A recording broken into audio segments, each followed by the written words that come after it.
أعوذ بالله من الشيطان الرجيم بسم الله الرحمن الرحيم رب اشرح لي صدري ويسر لي أمري واحلل عقدة من لساني يفقهوا قولي. Assalamu alaikum and very good morning to all of you again. This is our second lecture of this week, and we started discussing zakat, one of the important pillars of Islam. And up till now, in our previous lecture, we have discussed nisab, what are the commodities on and what is their nisab and what is rate of zakat. Who is sahib nisab? What is the concept of nisab?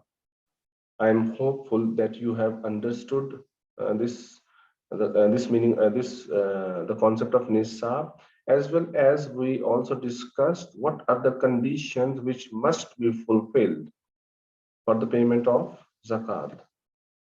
So, my dear students, we continue this method of zakat giving, and today we are going to discuss distribution of zakat or recipients of zakat. Recipients means receivers of zakat, which people are required or which people should be given zakat. And about the recipient of zakat, Allah subhanahu wa ta'ala has commanded us in Surah Tawbah. So there are 8 categories of people who may receive zakat, and Allah subhanahu wa ta'ala categorizes those who deserve to be given alms due or alms giving. In verse number 60 of Surah Tawbah, Allah has mentioned these 8 people who should be given zakat, the recipients of zakat. Allah says, the alms are only for the poor and the needy, and those who collect them, and those whose hearts are to be reconciled, and to free the captives and the debtors, and for the cause of Allah, and for the wayfarers. This is the command which is clearly telling us who are the recipients of zakat. So, according to this verse of Surah Tawbah, poor people, fukara. The first category is fukara, poor people. Those who possess half of their minimum needs or less. Or you can say those who do not have even basic necessities of life. They are called fukara or poor people, and they are the recipients of zakat. Next category is masakin, the needy people. Poor people who possess somewhere between you can say 70 to 80% of their needs, still they do not have all basic necessities. I'm talking about basic necessities of life, not the luxurious things. Okay, basic necessity. What is the basic necessity? Shelter, food, clothing. And these masakin only have 70 to 80% of these basic needs. So such masakin, such needy people are the recipients of zakat. Third category is al-alamin, the collectors of zakat. These are the people who are appointed by a Muslim state or the government who collect zakat, the collectors of zakat, store it, keep its records and accounts, guard this payment of zakat, transport and distribute it. Means all those people who have their role in the collection of payment, keeping it in safe place, guarding that zakat and distributing that zakat. How to guard zakat? Batul Mal in Batul Mal in some institution that payment of zakat is kept even in banks. You can say in the banks. So all those people who are involved in one way or the other in in collection, distribution, and safety of zakat, all these are called al-alamin, the collectors of zakat, and they are also the recipient of zakat. Fourth category is molfatul kalub, people whose hearts are to be reconciled, means newly converted people, those people who have accepted Islam or they are about to accept Islam. Normally, new Muslims or those close to becoming Muslims. Even non-Muslims can be included. Which non-Muslims?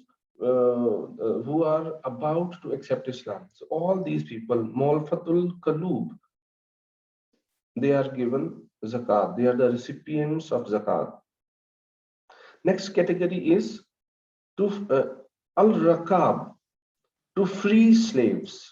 This includes freeing a slave or helping a slave who has contracted with his owner to purchase his own freedom. Though this is not very much common in present day scenario, in the time period of Holy Prophet peace be upon him, in olden time, slaves were to be purchased, and if any slave wanted to get his freedom, he was required to pay amount equal to his price to his owner, and then the owner was means he was bound to free that slave. So any such slave who wants his freedom and who wants to pay money to his owner, such slaves, for their freedom, they are given zakat. They are the recipients of zakat. Next category is debtors, al-gharman, to help those heavily indebted with paying off their debts. Okay, those people who took debt for Islamic purpose. This is very important here to keep in mind. So this debt should be taken for Islamic business or Islamic purpose, not for any un-Islamic, non-Islamic activity. In that case, these debtors are the recipients of zakat so that they can pay off their debts. Next category is fi sabilillah, in the way of Allah. And so we can pay zakat in the way of Allah to run Islamic schools, hospitals, mosques, and much other charity works. So for all these activities, we can pay zakat. And the last category is travelers, wayfarers, ibdus sabil, those who find themselves in difficult circumstances. So here another important point which should be kept in your mind is, um, as far as these travelers are concerned, uh, those travelers who may be well to do at home, but during their journey do not possess basic necessities. Maybe their money was stolen, they were pickpocketed. Okay, so in such circumstances, such Ibn Sabil, such travelers can be given zakat so that they can make arrangements for their returning back to home. So, my dear students, these are the recipients of zakat or the receivers of zakat, 8 kind of people according to the teachings and commands of Holy Quran. Then, what are those people who should not be given zakat? Okay, so zakat should not be paid to some members of the family. That is, you cannot pay zakat to your grandparents, your parents, your wives, and children. Zakat cannot be given to the offsprings or descendants of Holy Prophet, peace be upon him, that is, Ahl Bayt, or in the simplest term, Sayyid families. They cannot be given zakat because the Holy Prophet, peace be upon him, said, these sadaqat are only people's impurities and they are not lawful for Muhammad, peace be upon him, or Muhammad, peace be upon him's family. But it does not mean that we cannot support these Ahl Bayt financially. Of course, we can, but not from money of zakat. It is obligatory on everyone who loves the Prophet, peace be upon him, to sacrifice his belongings for them besides zakat. We must help them whenever they need it. In your locality, if any Sayyid Zada or Sayyid person is living, he is in problem, he wants your financial help, so we can just simply help them with money, but that money should not be the part of zakat, so we should not give them any financial help considering it zakat. Other than zakat, we must come forward to help all those people. Healthy and rich people cannot be given zakat. The Prophet, peace be upon him, said in this regard, Sadaqah may not be given to a rich man or to one who has strength and is sound in limb. Limb means your arms, your legs. So such people cannot be given zakat. It is not permissible to give zakat money to non-Muslims unless the purpose is reconciling them to Islam. It means we cannot pay zakat to non-Muslims. Okay, we can simply help them financially if in our locality the non-Muslims are living and they need your financial help. Of course, out of humanity, we must help them, but we cannot give them zakat. We can give them zakat only if they want to convert to Islam. So, dear students, these are the recipients as well as those people who cannot be given zakat. So, if the question is given that how zakat is distributed among its recipients, or what is the method of distribution of zakat, this question is given for 10 marks. If this question is given in your exam, you will write everything. You will write all these 4 points mentioned in front of you. Nisab, conditions, recipients, those who cannot be given zakat. So it will be a complete method of distribution of zakat for 10 marks. Next question is about significance of zakat. Sometimes this question can be given like this: how are individuals and the community benefited by alms giving? Or what are the benefits of distribution of zakat for individual people as well as the whole ummah? If this question is given like this, it can be of 10 marks even, or mostly the significance of zakat is also asked for 4 marks. Okay, so the significance of zakat, let's have a small discussion and few points on significance of zakat. As we have already discussed, that alms giving or zakat is one of the 5 fundamental pillars of Islam. And this has been declared in hadith reported by Hazrat Abdullah bin Umar, when Prophet, peace be upon him, said, Islam has been built on 5 pillars, testifying that there is no deity worthy of worship except Allah.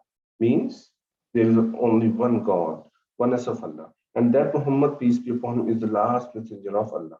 This is declaration of faith. Establishing Salat, second pillar of Islam. Paying Zakat, fourth pillar of Islam. Making the pilgrim to the house and fasting in Ramadan.